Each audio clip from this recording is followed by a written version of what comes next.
there, hello. So we're trying something new today. We're gonna be talking about how I produce the December song, but since it's got like a new format for my channel, we're gonna be trying a lot of different stuff and we'll see which one we like best. I don't know, tell me in the comments below. But yes, we are in my bedroom / my home production studio. And let's open up the session for December and see how I made it. All right, cue the little intro thing that I have. All right, let's go. It's the end of the year. Everywhere on TV, couples and Christmas trees, gift wrapping and cheer. Just the worst time to be without someone special. As you can see, this session is already color-coded so that it's very Christmassy, which I love to do whenever I'm done with a production of a song. I'll always go in and like change the colors, and this one's in Christmas colors because it's a Christmas song. But contrary to the October song, which was super easy to create it, like literally from the first draft that I had, the end version is very similar. I basically was just adding stuff upon it, but everything like the base of the song stayed the same. But this one, the December song, went through a lot of makeovers. There were so many different versions of it.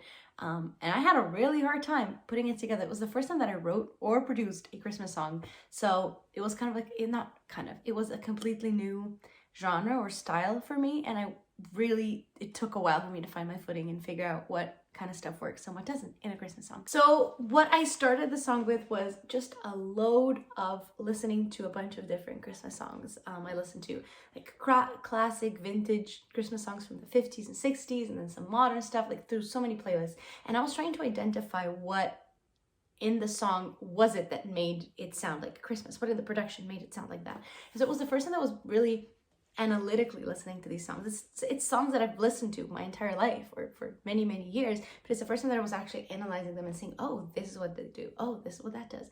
Overall mission for this song was to create something that sounds very modern, but that still has some nostalgic vintage 1950s 1960s vibes to it, because I think most of the classic holiday songs that we consider classic nowadays were written in that era, and so we associate Christmas, I think, with some of that vintage nostalgia from those times, and so I wanted to pair that with something that sounds more modern, and that was my goal. So the first song that I listened to that I was like, oh, this would be cool to do, was actually Justin Bieber's Mistletoe. It has sleigh bells in it throughout. It starts with sleigh bells and like it does not stop once. It just keeps going throughout the entire song, and that's what gives it that like Christmas feel to it. Sleigh bells. It's the most beautiful. So sleigh bells throughout the entire song. If you listen to it, just sleigh bells. That was the first thing. So I was like, okay, perfect. Let's do sleigh bells in our song. Mine's a little slower than Mistletoe, but here they are. Sleigh bells. And then I added a second layer of sleigh bells that come in later on. Here we go. So we have two layers. One is panned left, one is panned right, that are basically going throughout the entire song. This is one. This one's a little bit more high-pitched and more belly. This one is more shimmery. So that happens throughout the entire song. I was like, sleigh bells, check. The second thing is, what I noticed when I was listening to these songs, especially the older songs, was that they all have a similar drum pattern. They all go doom tss, doom tss, doom tss, doom tss, doom. Like 90% of the songs I listened to, especially on like the vintage classic Christmas, had that rhythm. So I was like, okay, all right, I see you. Let's create that same rhythm. So I created this rhythm in my session for the hi-hats. And it goes like this. I'll just do that without the sleigh bells. So basically I tried to find a live sounding kit here in Logic. And because this is it needs to sound live. You don't want to use digitalized drum sounds for this. So it's just, and then with the sleigh bells, makes perfect sense. The third thing that I realized a lot of these Christmas songs had was like a moving bass pattern that almost channeled some of like the jazz, small section jazz trio sound to it. And luckily for me, I sang with a jazz band and jazz trio in high school, so I was somewhat familiar with what's happening. But the song that I really thought of when I was doing this was Michael Bublé's Santa Claus Coming to Town. The hi-hat pattern and then the bass.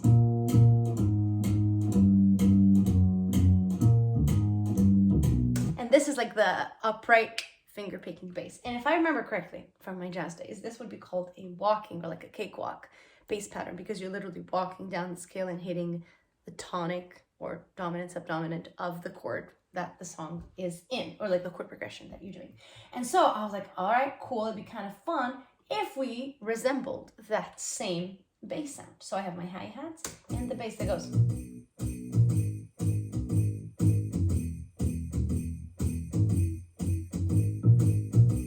See what I mean? And so we're already covering a lot of the bases of like a vintage classic Christmas song.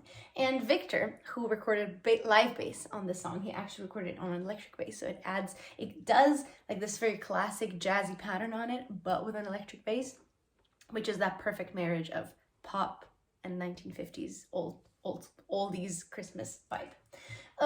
The next thing that I realized a lot of Christmas songs were doing were bells. Every freaking song that I listened to had some sort of bells in it.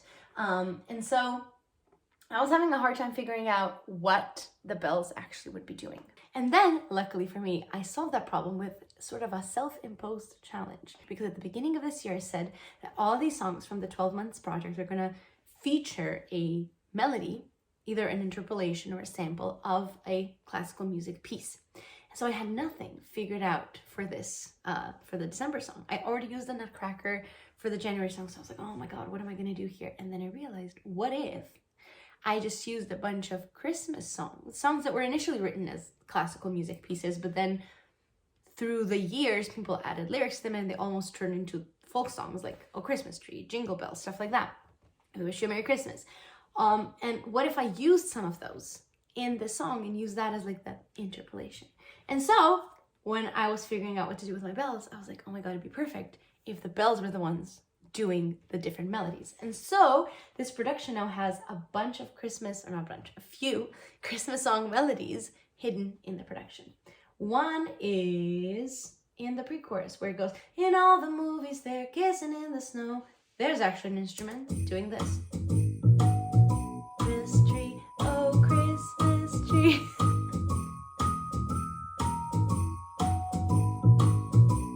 There you go. So it has a Christmas tree melody is hidden in the pre-chorus of the song. And the instrument that plays it is a celesta. And a celesta is known for its sound because it's the instrument that is featured in the Nutcracker's Dance of the Sugar Plum Fairy. Do do do do do do do do. That's a celesta. So that kind of gives it also that Christmas feel, because I think the Nutcracker at this point is kind of synonymous with Christmas.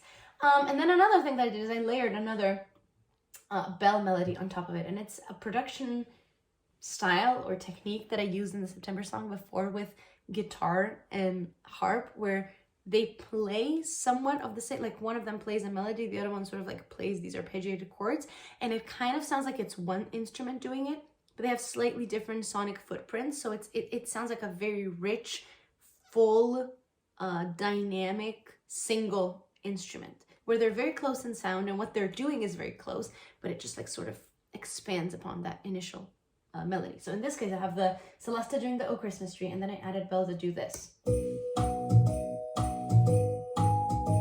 So very similar to what the Christmas tree is doing, or Celeste is doing, and then together they sound like this.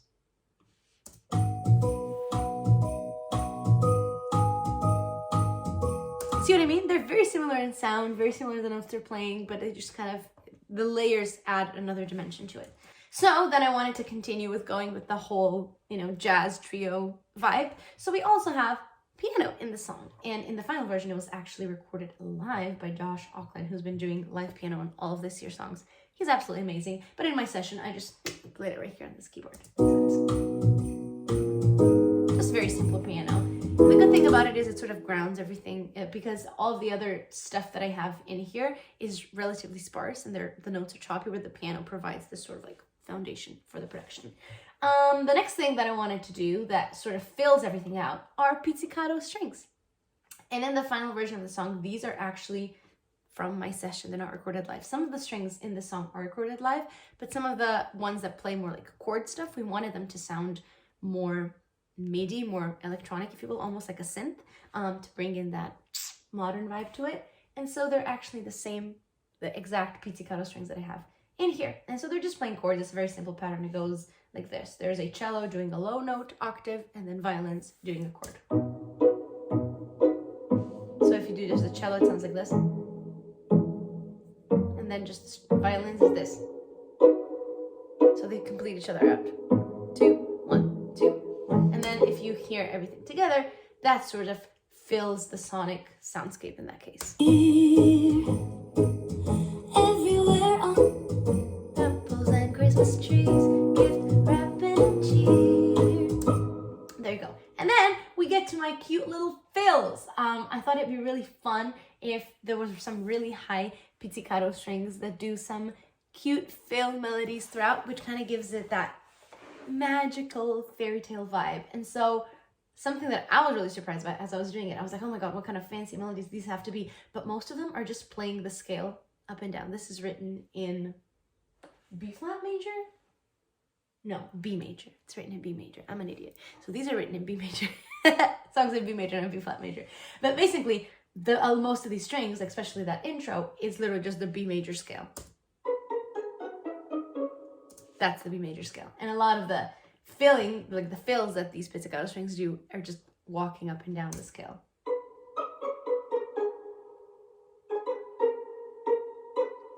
Literally just up and down the scale. And now the very last thing in here is the chorus. At this point, when I was doing the production, I already knew what the structure of the song would be. So I knew that we had to get to the part where it goes, you-hoo, darling, you-hoo-hoo. And I wanted that to be sort of like the high point of the song, the climax. And so I needed to build my way up to it. So I didn't want the chorus to be too big. I wanted it to be pretty sparse and feel more magical and like adorably fairy magical. I don't know if that makes sense, but not mysterious, but just very, very cute. Like you're in Santa's workshop and like ding, ding, ding. I don't know. That makes no sense. But like Santa workshop, cute, magical. You know what I mean? Probably don't know what I mean. And so it started by me figuring out what I want the bells to be doing. I want the bells to keep going throughout the entire song. And one day I was playing around on the piano, not on this one, the one in the living room. And I started playing Jingle Bells as I was like playing the Christmas, like this December song. And then I just like went into doing Jingle Bells in B major. And I was like, oh my God, how cool would it be if we layered the Jingle Bells melody on top of the chorus? So that's what's in here right now. Glockenspiel. Which is another, like it's another belly kind of instrument. So that's layered throughout the entire chorus. I was like, okay, cool. What if we kept that same rhythm down, down, down, down, down, down in the other instruments? So I'm basically just reusing all the instruments that I've used in the verse, but now I'm repurposing them in the chorus and having them do something else. So I have the violins pizzicato doing just the chord underneath it.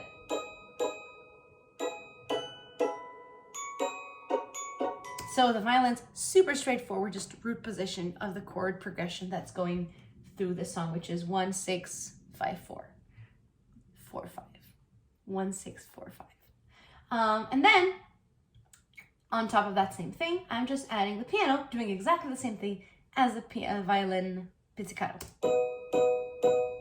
Just an octave lower to fill out the lower end. See what I mean? Super straightforward. And then the last thing that I added were the same pizzicato chords that I have in the verse, which in the verse they do this. Like they hit on every eighth note. 2, 3, 4. 1, 2, 3, 4. Whereas in the chorus, I cut them so they're halftime. To leave it a little bit more empty and leave some room to grow for the second verse. And then you go back into the verse and we're in the second verse. So yeah, that's kind of all that there is to the chorus. On top of it, it's just the same exact rhythm, the drums that we had from before. The only difference is that I also added some snaps, and I added the snap every time the other instruments pull away. So it's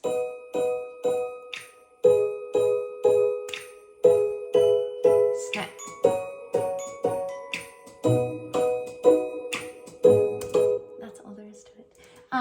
then we get to what is perhaps my favorite part of this song.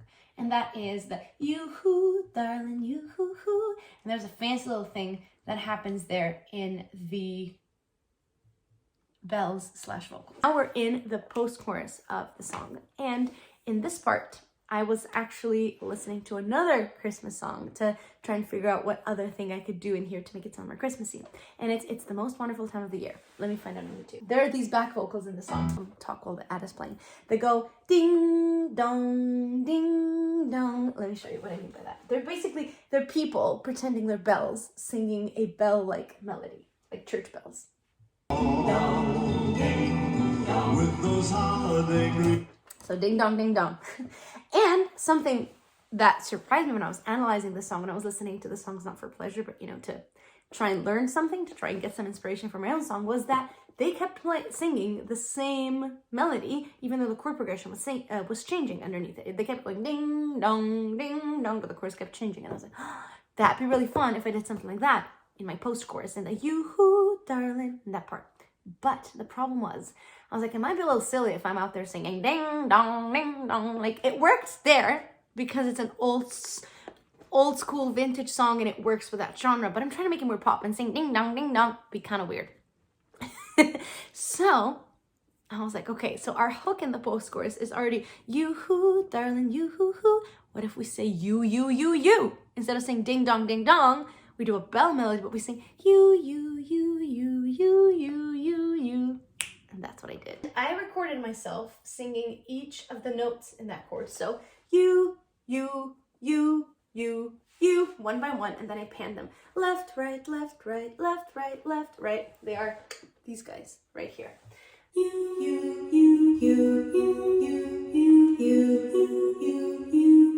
So I recorded each note in the chord on its own. So one melody is just doing and then the second one's doing the second note in the chord. You get the gist. And so I layered that over the chorus, but I was like, I wish there was something to reinforce that melody. So now that I had this very poppy you, I was like, why don't we just actually take some church bell sounding instrument and layer it over to make it sound like an actual, bell. So I took the celesta from the pre-chorus that plays the Oh Christmas Tree melody and bumped it down a couple octaves so it sounds more like a bell. And then I layered it over my vocals, doing the exact same melody. So, and then together with the vocals.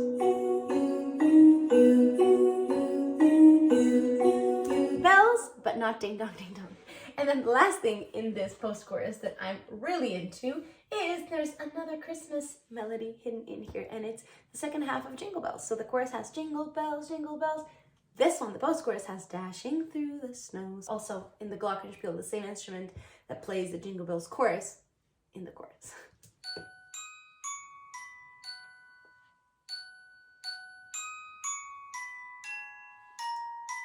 And last thing that I added here were some really high pizzicato string octaves that go like this. And they actually are pretty similar to the melody that the bass is doing. They're doing some of that cakewalk moving melody. See what I mean?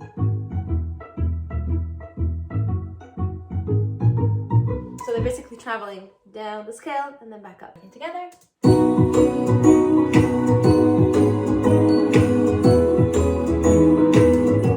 That is how I produced the December song. I hope this was at least semi-amusing to watch, and let me know what you guys think about these videos where I talk about music production. I know this is more niche, but let me know if that's something you're interested in and if you like watching it, or what you think about the December song in general. Thank you so much for spending time in my bedroom with me this year, and I'm very, very excited for us to continue making music next year.